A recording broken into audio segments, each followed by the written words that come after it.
We've got an update on the latest commitments on Big Ten teams, and as the season winds up, what can we expect from recruiting since the offseason grind is starting to slow down?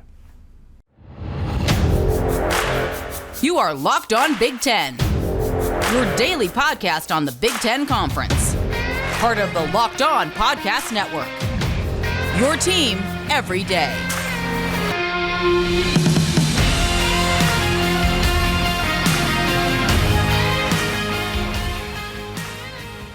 Welcome into Locked On Big Ten, everything you need to know about the conference every day of the week. I'm your host, Nate Dickinson, and thank you for making the show your first listen every single weekday.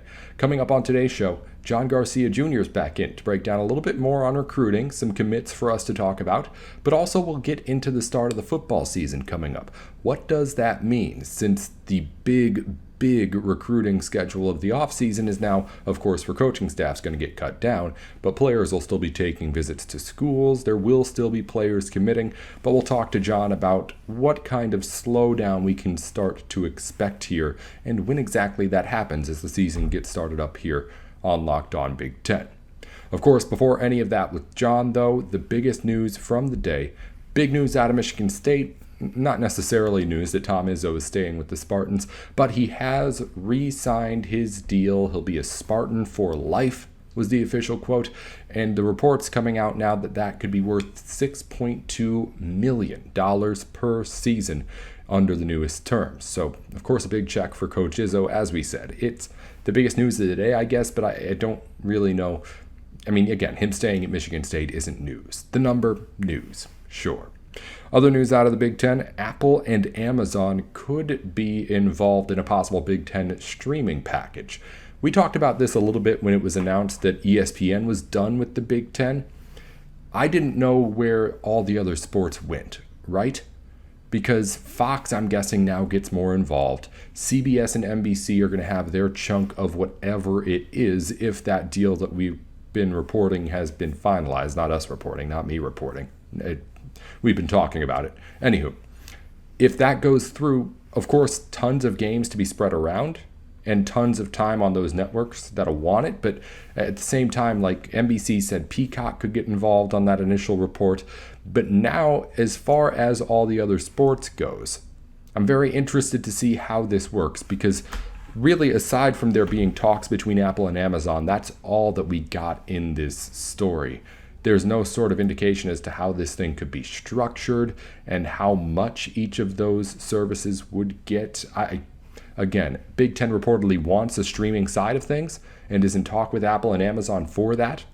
But I don't know what that means as far as what goes on those services. Again, there's plenty of sports to go around now because it's not just football, it's not just basketball. It's all the other Big Ten sports that were leaning on ESPN Plus and other ESPN networks to be broadcast. Now those places need a home.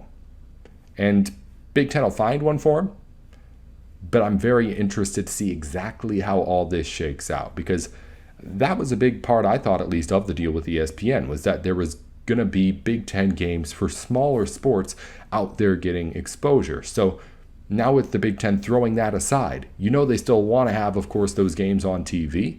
It seems like there's plenty of a market, even if it's smaller sports, to get them. So I'm very interested to see how all of that stacks up. Again, very little, though, actually known as to whether or not this is something that'll be like a big part of the deal or just a few games going that way, or if it'll actually happen, of course. Again, these are just reports of talks that could lead to a deal someday right now. So nothing to get too ahead of yourself on. Right now, it seems like the most solid thing is that soon we'll hear about the official details of the Fox NBC CBS deal, unless, of course, something takes a giant turn, which honestly wouldn't be all that surprising, right? We'll get to John Garcia Jr. and recruiting updates here on Locked On Big Ten. Going to ask John about the latest commits to Big Ten schools. A couple of four-star guys going to programs in the Big Ten in big moves. But also going to look forward and ahead. There's some big commitment dates coming up as a lot of high school players want to make that choice before their senior season on the field. but things will slow down once the seasons actually get going. So, how big of a slowdown will there be? What kind of stuff will we see on the recruiting trail as the season gets started? We'll talk to all of that with John Garcia Jr. here from Sports Illustrated on Locked On Big Ten. But first, Built Bar is where you go for any of your protein bar needs. If you're someone who watches Locked On Big Ten, you already know this. I don't really have to tell you. If you haven't tried the new Built Bar Puffs yet, you're depriving yourself of one of life's greatest joys out there. And guess what? There's a new flavor, delicious, indulgent cookie dough covered in chocolate. Built has done it again. We told you, Built Bar is just incredibly good. Protein encased by chocolate, and the Built Puffs are another level. Chocolate around marshmallow that still gets you all the nutrition of a regular protein bar too. They're pushing the limits on how far they can go to make this thing look and taste like a candy bar, and again, it really is that good. It's the favorite of the Locked On hosts throughout all of our sponsors, and you should try it out really right now. Head on over to Built.com right now. Get the new cookie dough puff or any of the other flavors that are out there at Built.com and use Locked On 15 for 15% off your order. That's promo code Locked On 15 for 15% off. You're tuned into Locked On Big Ten. I'm Nate Dickinson. Joining us to talk some football recruiting here on the show, John Garcia Jr. from Sports Illustrated. We thank John for coming on, and we thank LinkedIn and LinkedIn Jobs for being the official college football recruiting sponsor across the Locked On Podcast Network. LinkedIn Jobs helps you find the candidates you want to talk to faster. Post your job for free at linkedin.com/lockedoncollege. Terms and conditions apply. John, thanks as always for copping onto the show for us and talking some recruiting news with us. We have had a couple of big commitments over the last week or so. We have first, starting most recently, a player by the name of Carmelo, I was about to say Anthony for some reason, but Carmelo Taylor is committed to Penn State, a wide receiver, smaller guy, speed kind of back, but a 4-star commit for the Nittany Lions. This seems like one of their bigger gets. It is. And I think optically, this is really important, right? You know, Penn State lost a speedy, explosive wide receiver commitment to Georgia just a few weeks ago. So to optically reciprocate like this is really important. Makes a lot of sense. We all know that there's few and far between, you know, these guys who are smaller, faster at this level, because you're not talking about a guy who's 4.65 in the 40. You're talking about a state champion in the 100 and the 200-meter dash. So this is legitimate wheels. This is 10.5, 10.6, who could really go. And the beauty of it with Carmelo is you see it on tape. You know, a lot of times we see guys being labeled as track guys who happen to play football or vice versa. Now, this is a track guy who can also very much play football. This is an explosive receiver, as you mentioned, big play threat, whether it's bubble screen, make a guy miss and outrun everyone else, or just beat him at the top of the route and outrun everyone else before the ball ever arrives kind of player. But he's not just a finesse guy. And I think that's what I think makes him a nice fit for Penn State. They've utilized small receivers over the years, but they're never small finesse players. They mix it up in the jet sweep game. They certainly have to block in James Franklin's system. And I think Carmelo can assimilate to that eventually down the line. And what shows us that is he's pretty tough. You know, he takes a lot of direct snaps as a reserve quarterback for his high school, and he's got to navigate the big guys in that processing, and he does so pretty successfully and flashes some toughness and physicality there along the way, despite being listed at like 165 pounds. So obviously the weight's going to come, but you can't coach that type of speed, especially when it is already translated onto the football field. So this is a really nice get for Penn State to further expand that offensive footprint. We know they're going to be big up front, and we know they're going to run the ball. Can they continue to push for more athletic pass catchers like the Jahan Dotsons that really start to widen up the perception of Penn State football on offense? What are the specific things you see when you're looking at the difference between someone who's, like you said, a track star that plays football and someone who's a track star who is also a football player as well? It's the linear stuff versus the non-linear. The guys who are in that track and field box are great off of the line. They're great in a straight line, but when you have to get off course, which is really what football is all about, they start to just slow down a little bit. And all of a sudden these DBs are catching up or what have you. We don't see that with Carmelo. We see a lot of acceleration at the line and through the breaks he makes as a wide receiver. And likewise, when he's carrying the football from the backfield, there's a patience, there's a geared down element to his game before hitting that burst. That's another knock on these track guys. They just want to go at all times, whether they're pass rushers, receivers, etc., running backs. They just want to go and hit that fifth gear immediately. That's not how football works. You have to be patient. You have to allow plays to develop, show the vision, and then go and react from there. So I didn't think we see enough of that in Taylor's game to not peg him as a track star only type of wide receiver. And I think that's why it's a that much more important get for Penn State, because he's already checked that first box or answered that first question that is inevitably going to come up when somebody sees his track times. I actually didn't check this before we got on. Where does this put Penn State? They've been rocking it in recruiting lately.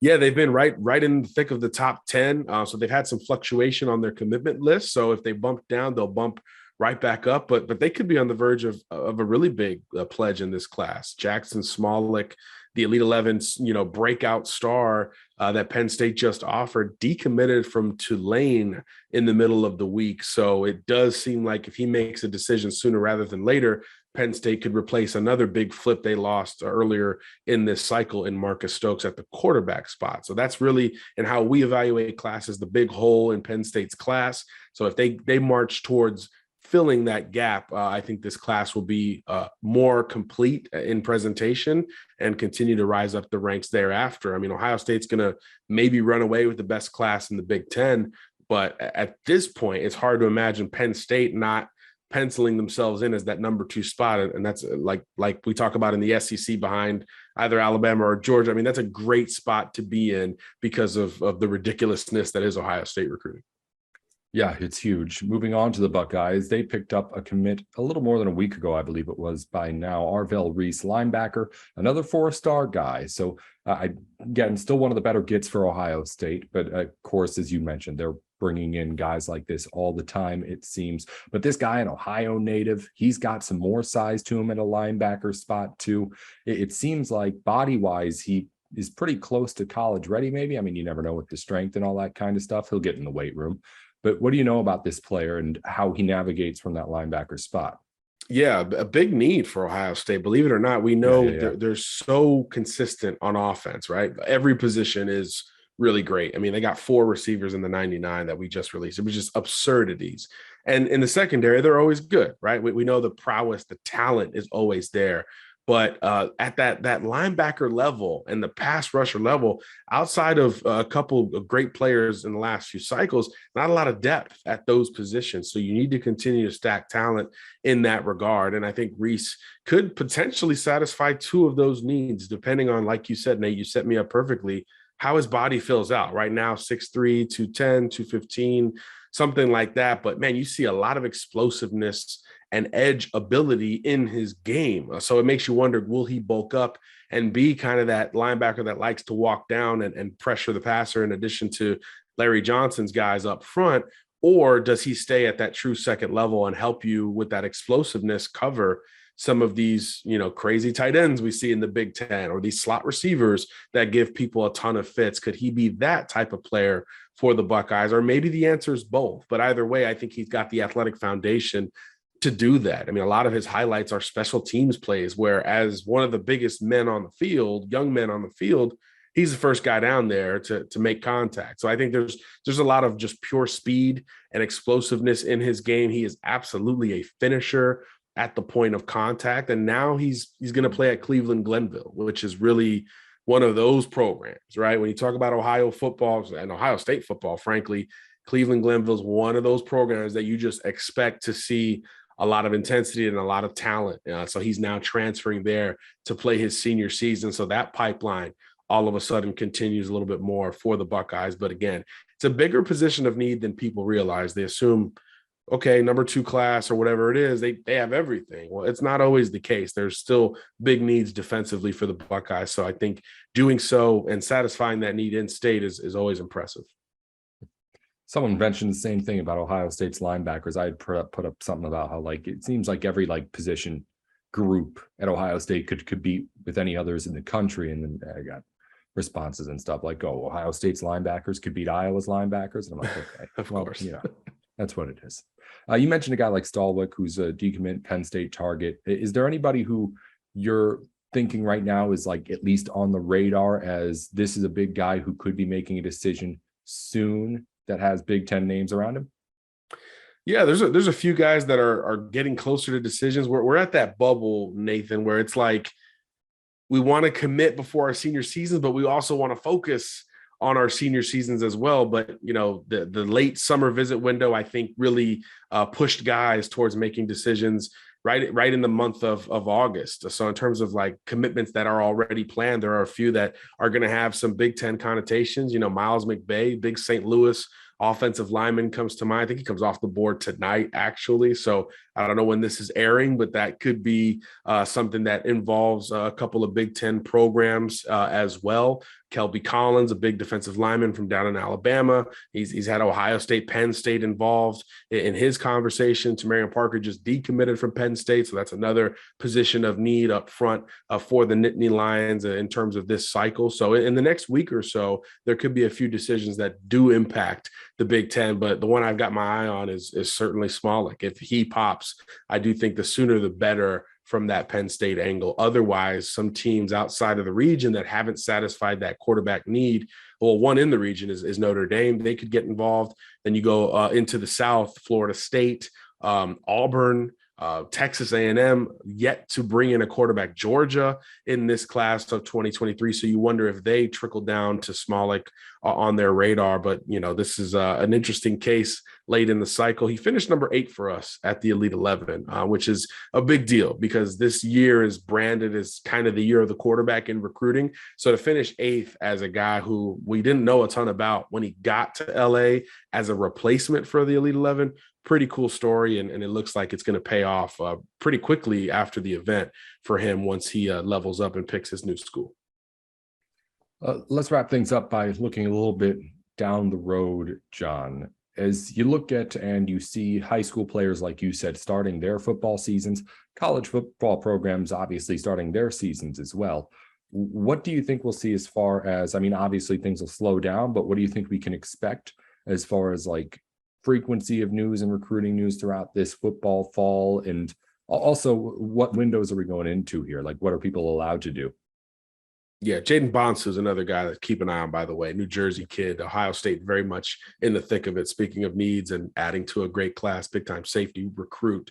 But yeah, I think I think he's committing the 14th, by the way. But after this window, yeah, it is going to slow down a little bit. I think the kids who are left are going to start to try to be methodical about picking the games they want to see. And that's where recruiting really changes. I think if you take a summer visit, you're really interested in that program, right? There's not a lot going on.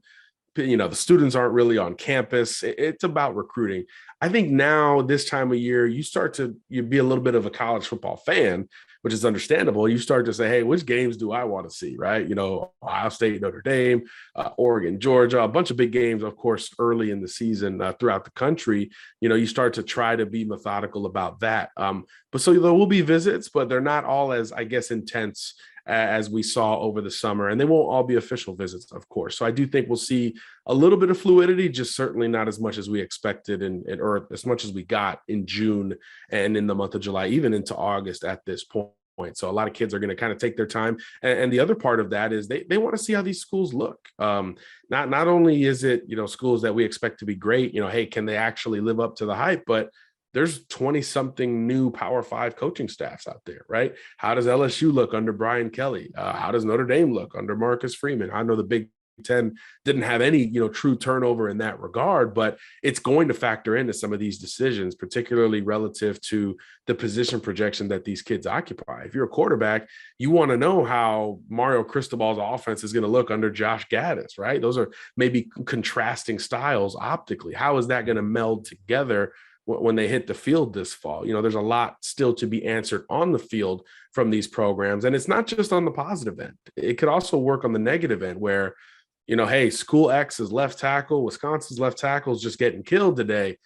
So when you're recruiting the next one, there's like, hey, yeah, we need you, kid. There's a sell in every element of this, but the season will dictate some alterations in the pitches there as well, and the perception from the prospects end at the same time. John Garcia Jr., Director of Recruiting over at Sports Illustrated. Pleasure as always to have you on here on the show to join us and talk recruiting here for a little bit. Again, things may be slowing down a little bit here after these next couple of weeks, but we'll still get John back on to talk on whatever's going on in recruiting whenever it breaks. John, thanks as always for joining us on the program. We appreciate it. Sounds good, my friend. Thanks for having me.